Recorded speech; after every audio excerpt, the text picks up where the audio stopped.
Deuxième partie de cette émission avec les villes de l'intérieur des terres à l'honneur.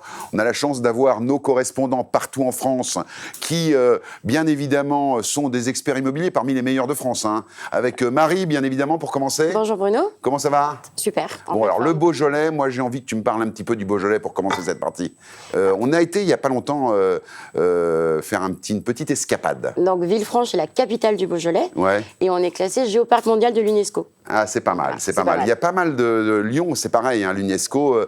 Alors, Lorna, qui est un peu la dissipée, on vous le dit, vient de Bergerac. Oui, alors, oui, attention, Bergerac, c'est une région très prisée par les touristes. Oui, c'est vrai, surtout les touristes étrangers.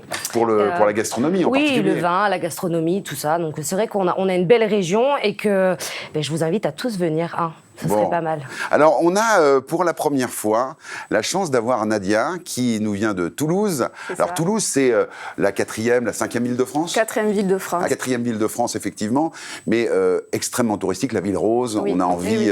On a envie d'aller passer ses vacances à Toulouse. C'est ça. En fait, on a le taux d'ensoleillement qui est au-dessus de la moyenne, avec 93 jours par an de soleil. Donc, c'est assez, c'est assez prisé, en fait. C'est assez prisé. Et pour terminer, alors là, à tout seigneur, tout honneur. 93 jours, je les ai pas. Ouais. Raconte-nous. Je suis à Reims, du coup. Reims, qui est une très belle ville avec un patrimoine culturel et évidemment le champagne. Le champagne.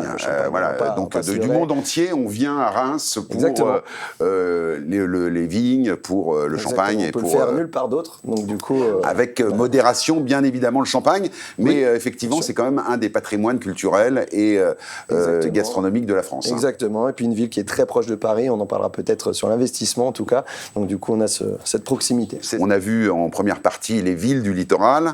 Là, dans les terres, effectivement, il faut savoir que les grandes villes de France et les régions comme Bergerac ou Reims sont extrêmement prisées par les touristes. Qu'est-ce que vous pouvez me dire, par exemple, sur Toulouse, en termes d'investissement ou en termes d'hébergement ?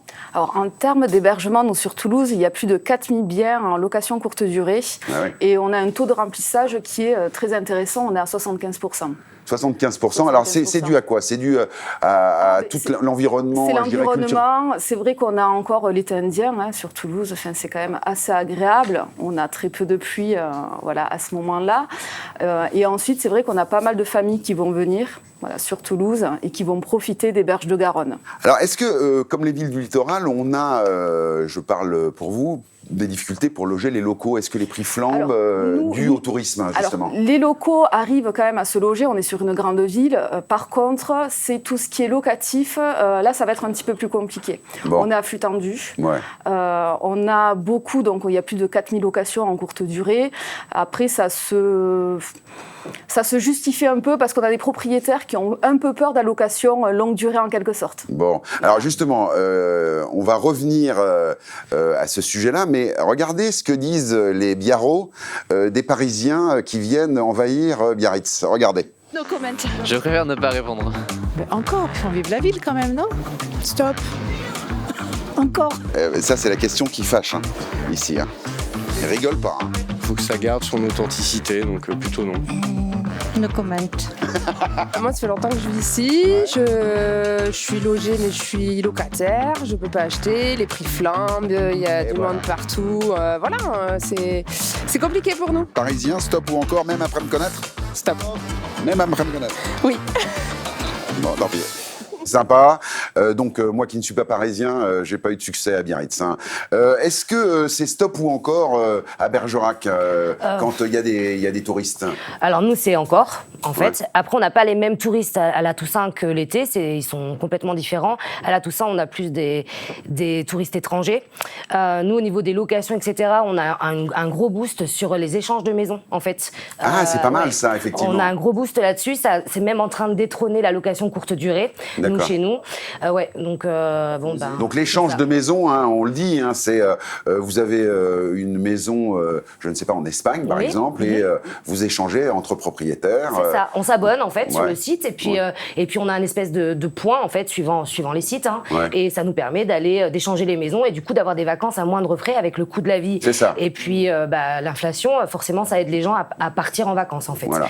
Donc le gars qui a une super villa sur la Costa Brava, faut pas qu'il l'échange échange avec un studio Voilà, en Creuse. un studio, on est sur... Bon, c'est le principe des points, heureusement. Ouais, c'est ça, il y a des points. Mais c'est vrai que c'est super. Et puis après, on a du slow tourisme. Je l'ai bien dit. Hein, Ah, là, je me suis entraînée pendant toute la semaine. Slow je me dis, tourisme. Ouais, là, j'ai donné mon maximum en anglais. C'est un Hein. beau nom pour un truc C'est quoi le slow tourisme? Et en fait, c'est prendre le temps au niveau du tourisme. Donc en fait, on a plein de gens qui ont envie d'être avec des locaux, de pouvoir discuter avec eux, de ne Avec pas des aller sur des autochtones. Ouais, et de pas. Oui, on Avec serait des plutôt sur de indigènes. l'agriculteur. On là. est sur... C'est ça. Ouais. Et puis en fait, prendre le temps de discuter et ne pas aller sur des sites touristiques. Et du D'accord. coup, ça permet de désengorger Bergerac. Donc quand tu me demandes si c'est oui ou non les Parisiens, oui ou non les touristes, comme il y a ce type de tourisme qui arrive, bah, du coup, on va dire que la ville est plutôt pour. Bon, la ville est plutôt pour. Bon, alors à Reims et le Beaujolais, c'est un peu le même combat. Ouais. Qu'est-ce qu'on fait à Reims? Bon, il y a la cathédrale, bien sûr. Exactement. C'est en fait, les il y a rois. un patrimoine, voilà, il y a un patrimoine historique hein, avec les rois de France, la ville des Sacres, etc. Mais évidemment, il y a le Champagne qui attire beaucoup d'étrangers, notamment les Belges, luxembourgeois, hollandais. Ouais. Voilà, j'ai pu rencontrer, j'ai fait un petit tour cette semaine dans la ville pour aller chercher du tourisme et savoir d'où ils venaient justement. Et on a aussi beaucoup d'Asiatiques qui viennent s'imprégner un petit peu de ces méthodes champenoises, je pense. Oui. Voilà. Et puis moi, la différence que je vais voir avec le Beaujolais, je pense que c'est vraiment cette proximité avec Paris. Donc en effet, le Parisien vient soit en touriste, mais aussi beaucoup en résidence principale de plus en plus. Voilà, parce que du coup, 44 minutes de la gare de l'Est, c'est quand même très rapide. Effectivement, je me retourne vers Grégory. C'est ça le secret, c'est quand on veut investir, là je parle vraiment encore une fois avec la casquette d'investisseur, c'est vraiment d'aller choisir des villes accessibles, donc avec le train, le TGV, et qui puissent rejoindre Paris assez facilement. Alors par rapport aux villes du littoral où les prix s'enflamment, est-ce qu'il y a un top 3 des villes où il faut investir dans les terres Alors Reims, c'est top. Rennes, j'aime bien cette ville où c'est très dynamique. Et puis après, je dirais... 3, j'aime bien 3 moi. Hein. Non, pas vraiment.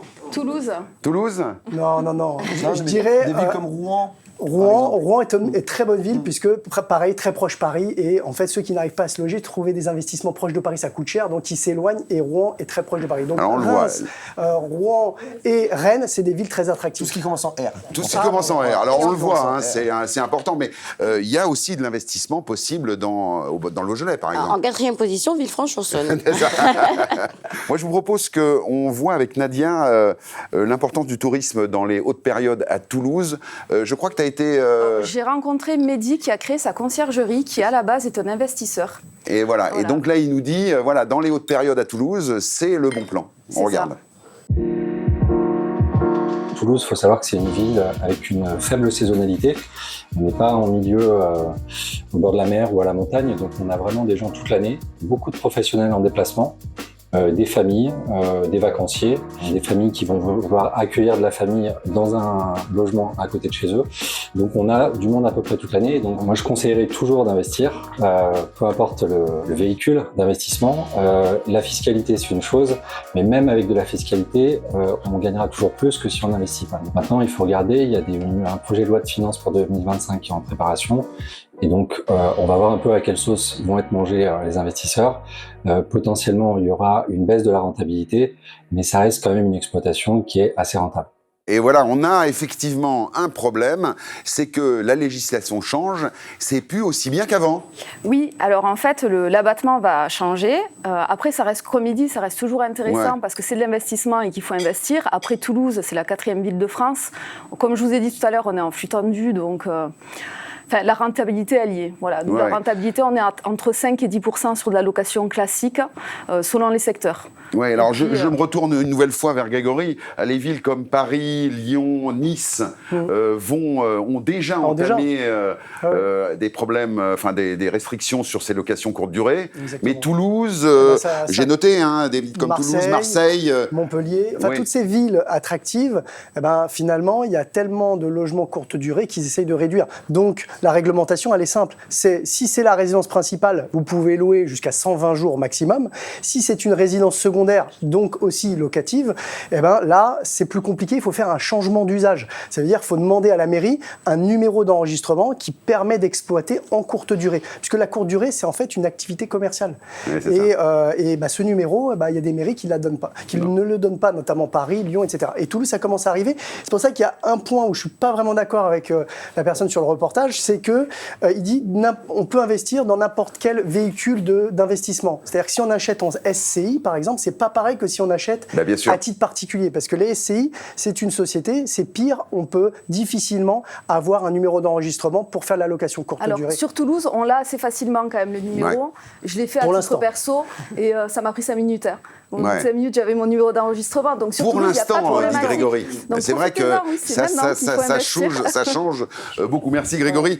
Alors, les investissements, c'est une chose, mais les locaux, est-ce qu'ils sont impactés dans vos villes par le tourisme? Est-ce qu'on y voit, je dirais, des avantages? Par exemple, à Toulouse. À Toulouse, alors nous, on a les halles de la cartoucherie qui ont été entièrement rénovées. C'est un écoquartier qui est dans le centre-ville, qui est pas très loin de l'hypercentre. Et on a des festivités, là, actuellement, qui arrivent avec le festival de la Gasconnerie. On a Hélène Darroze qui est marraine. Alors, on attend énormément de monde. C'est très festif.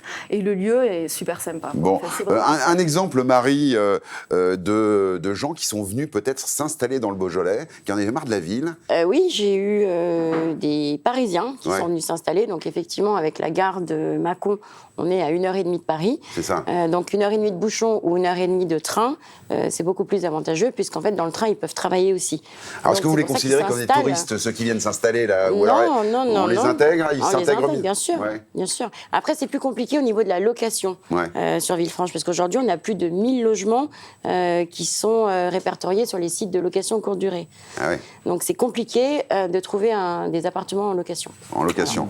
Alors, sur Reims, nous, on n'a pas ce problème-là sur la location sur Reims, parce qu'on a la chance d'avoir un gros parc locatif, et d'ailleurs une des villes les plus denses en parc locatif, donc on n'a pas encore ce problème-là. Du coup, il n'y a pas de restriction par rapport à la courte durée, justement. Rapidement, pour louer un appartement de 40 mètres carrés à Toulouse, c'est combien et quel délai? On est environ autour des 650 €. 650 € à Bergerac. Alors là, pour le coup, c'est la maison, obligatoire quasiment à Bergerac. Quasi, en sachant que nous, on n'en a pas d'appartement en location. Donc concrètement, même les gens se servent de la courte durée pour trouver un logement, en fait. Et on va dire qu'on est aussi à 600 €. C'est très cher chez nous. Comme on a pas, on a beaucoup d'entreprises qui sont en train de recruter, en fait, en CDI, etc. Et donc, en fait, il y a un manque de location cruel.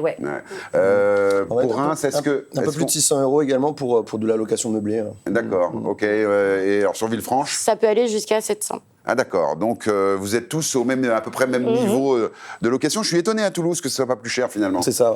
C'est du classique. Après, ça dépend de la sectorisation, parce que Toulouse, on n'a pas que l'hypercentre, on a aussi la périphérie. Donc voilà, je pense qu'en moyenne, on va être autour des 650. Après l'hypercentre, oui, on peut monter jusqu'à 900 en meublé.